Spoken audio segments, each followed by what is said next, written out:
Episode की शुरुआत में हम देखते हैं कि बाई की शॉप में दो कस्टमर लड़कियां स्ट्रॉबेरी फ्लेवर केक खा रही होती है। उन्हें वो केक बहुत ही पसंद आता है। वो उसकी तारीफ कर रही होती है। एक लड़की दूसरी से कहती है, क्या तुम इस शॉप की पब्लिसिटी करने वाली हो? तो वो लड़की कहती है, हाँ बिल्कुल, और इसका ओनर तो बहुत ही हैंडसम है। तभी वहाँ बाई उनके लिए कॉफी लेकर आता है। तो वो लड़की बाई से पूछती है, क्या हम तुम्हारे शॉप का वीडियो शूट कर सकते हैं?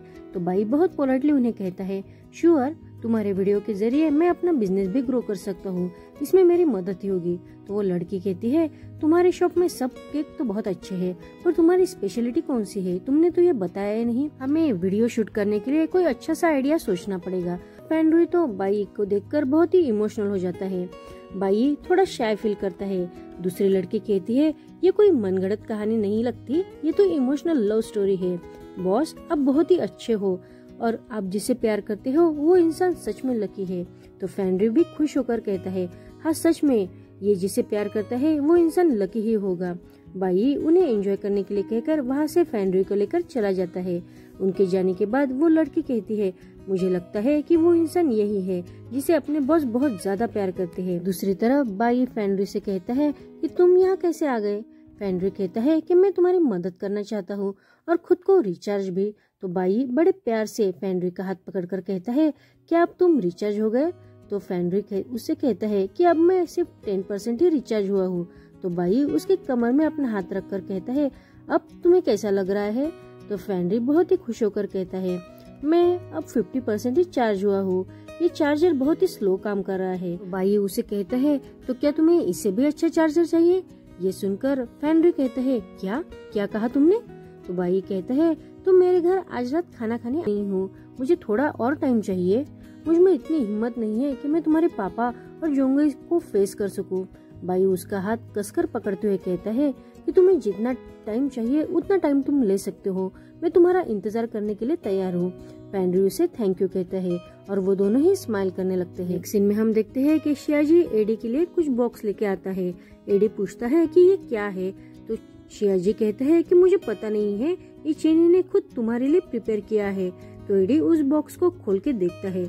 उसे देखकर एडी बहुत ही खुश होता है, क्योंकि बॉक्स में चेनी ने एडी के लिए उसकी मनपसंद गन उसे गिफ्ट की थी। पर ये खुशी ज्यादा देर तक नहीं टिकती है। एडी उदास होकर कहता है कि अब मैं वो काम नहीं करता, तो उसने मुझे अब ये गन क्यों गिफ्ट की है? तो उस पर शियाजी कुछ भी नहीं कहता। एडी को वहाँ चेनी की नोट मिलती है, उसे लिखा होता है, प्लीज वापस आ जाओ, फ्रॉम चेनी। एडी वो नोट अंदर डालकर बॉक्स क्लोज करते हुए कहता है, चेनी को बता देना कि ऐसा दोबारा मत करे, और वो अपने बिजनेस पर को बर्थडे विश करता है। एडी कहता है, अब ये क्या है, तुम्हें क्या चाहिए? तो चेनी कहता है, हमने तय किया था कि हम दोनों अपना बर्थडे एक साथ सेलिब्रेट करेंगे, और ऐसे ही एक साथ सेलिब्रेट करने के लिए हमें अगले साल तक जिंदा रहना होगा।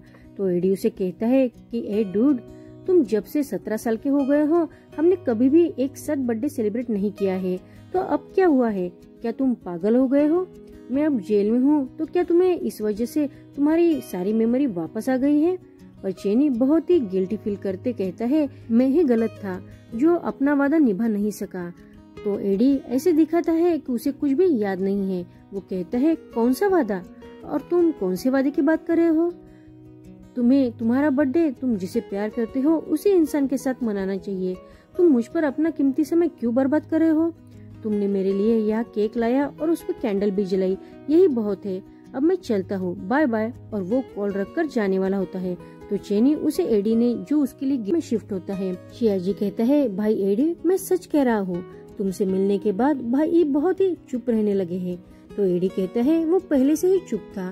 तो शियाजी कहता है, नहीं, पहले की बात कोई और थी, पर अब वो शांत हो चुके हैं। प्लीज वापस आ जाओ, कुछ दिनों तक हमारे साथ ही रहो, प्लीज वापस आ जाओ। बॉस चाहते हैं कि भाई ये पहले जैसे बिजनेस संभाले। वो सब पुराने लोगों को उकसा रहे हैं कि वो सब वापस आ जाए, पर भाई ई को तो बस तुम्हारी फिक्र है।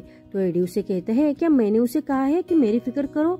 उसे जाकर बता दो, ऐसे नॉनसेंस एक्ट करना बंद कर दो, इससे तो अच्छा है कि वो तुम्हें ही ट्रेन करे। अब एडी चेनी की फिक्र करते हुए शियाजी से कहता है कि हमेशा उसके साथ रहना, उसे कभी भी नाराज मत करना, समझ में आया? और वो वहाँ से जाने लगता है। तो शियाजी जोर से कहता है, भाई एडी प्लीज वापस आओ और भाई ई की मदद करो। वो सच में दिल से चाहते हैं कि तुम वापस आओ। उन्होंने तुम्हें वापस लाने के लिए जिंगतेंग के बारे में तुमसे कुछ कहा है। ये सुनकर एडी कहता है, तुम क्या कहना चाहते हो? सीन में हम देखते हैं कि फेनरी बाई से मिलने हुए आया होता है। वो कार से उतरता ही है तो बाई के पापा उससे पीछे से आवाज देते हैं। फेनरी उन्हें देखकर बहुत गिल्टी फील होकर उनके पास जाता है। बाई के पापा कतराते हुए उससे पूछते हैं, क्या तुम यहाँ झोंगे से मिलने आए हो? तो फेनरी भी पहले हाँ कहता है और बाद में नहीं कहता है। तो मिस्टर बाई कहते हैं, तो अगर तुम हाँ हो तो हाँ कहो, अगर नहीं है तो नहीं कहो। तो अब बताओ, तुम यहाँ झोंगे से मिलने आए हो या नहीं? तो फेनरी उन्हें हाँ कहता है। तो मिस्टर बाई कहते हैं, ठीक है, तो मैं तुम्हें अकेला छोड़ देता हूँ। मैं उसे मदद ही करने जा रहा था, तो वो मदद अब तुम कर दो। शॉप बंद करने से पहले तुम बुक चेक करने के लिए उसकी मदद कर देना। फेनरी उन्हें ओके कहकर उसका साथ देना। इस वजह से तुम उसे रिपे भी कर सकते हो। मैं सच में दिल से ट्राई करूंगा कि मैं तुम्हें अपने दूसरे बेटे की तरह ही ट्रीट करूं। अब फेनरी उनकी ये बातें सुनकर इमोशनल हो जाता है। मिस्टर बाई कहते हैं, आज झोंगे के साथ घर पर आ जाना। अब फेनरी के आंखों में तो आंसू ही आते हैं। वो कहता है, क्या आप सच में मुझे एक्सेप्ट कर रहे हो? तो मिस्टर बाई कहते हैं, वो तुम्हारे लिए पहले से ही आज कटलरी बना रहा है, वो तुम्हारा इंतजार कर रहा है, तो उसे नाराज मत करना। ये सुनकर फेनरी रोने लगता है और वो दोनों ही खुश होते हैं। नेक्स्ट सीन में हम देखते हैं कि बाई फेनरी के लिए बहुत ही खुश होकर कटलरी बना रहा होता है। आगे हम देखते हैं कि फेनरी और बाई दोनों एक साथ बाई के घर आते हैं। फेनरी तो बहुत ही नर्वस था, पर बाई उसे हिम्मत देते हुए पूछता है, क्या तुम रेडी हो? तो फेनरी उसे कहता है, हाँ, और वो दोनों अंदर आते हैं। बाई अंदर आते ही कहता है कि हम घर आ गए हैं। बाई की बहन बहुत ही खुश होकर कहती है, पापा, बाई और फेनरी घर आ गए हैं, और वो खुद दरवाजा ओपन करने के लिए जाती है। वो फेनरी को देखकर कहती है कि बड़ा प्यार करते हैं, मिस्टर करो, चलो हम सब खाना खाते हैं। वो जोई से कहता है कि फेनरी, तुम इसे अपना घर ही समझना, और वो सब खाना खाने के लिए बैठ जाते हैं। वो आगे कहते हैं कि हमारा खाना तुम्हारे खाने जैसा एक्सपेंसिव नहीं है, ये सिंपल सा खाना है, लेकिन इसे एंजॉय करना। तो फेनरी खुश होकर कहता है, नहीं, मैं तो सब ही खाऊंगा। मिस्टर बाई कहते हैं, मैं ये पूछना तो भूल ही गया कि तुम्हें श्रिम्प पसंद है या नहीं। बाई तुम्हारे लिए बहुत ही वरीड था, उसे लगता है कि तुम्हें इसकी एलर्जी भी हो सकती है। तो भी फेनरी कहता है, नहीं, मुझे तो श्रिम्प बहुत ही पसंद है, आई लव इट। और वो सब खुशी खुशी खाना खाते हैं। नेक्स्ट सीन में हम देखते हैं कि चेनी सोया हुआ होता है। तभी कोई आकर उसके गले पर चाकू रख देता है, पर वो कोई और नहीं तो एडी ही होता है। एडी चेनी के हाथ पैर बांधकर उसे चेयर पर बिठा देता है। उसने चेनी को टॉर्चर करने के लिए तीखा खाना भी प्रिपेयर किया होता है, क्योंकि चेनी तीखा खाना नहीं खा सकता था। एडी चेनी को देखता है, पर चेनी उसकी तरफ देखकर मुस्कुरा रहा होता है। ये देखकर एडी को गुस्सा आता है।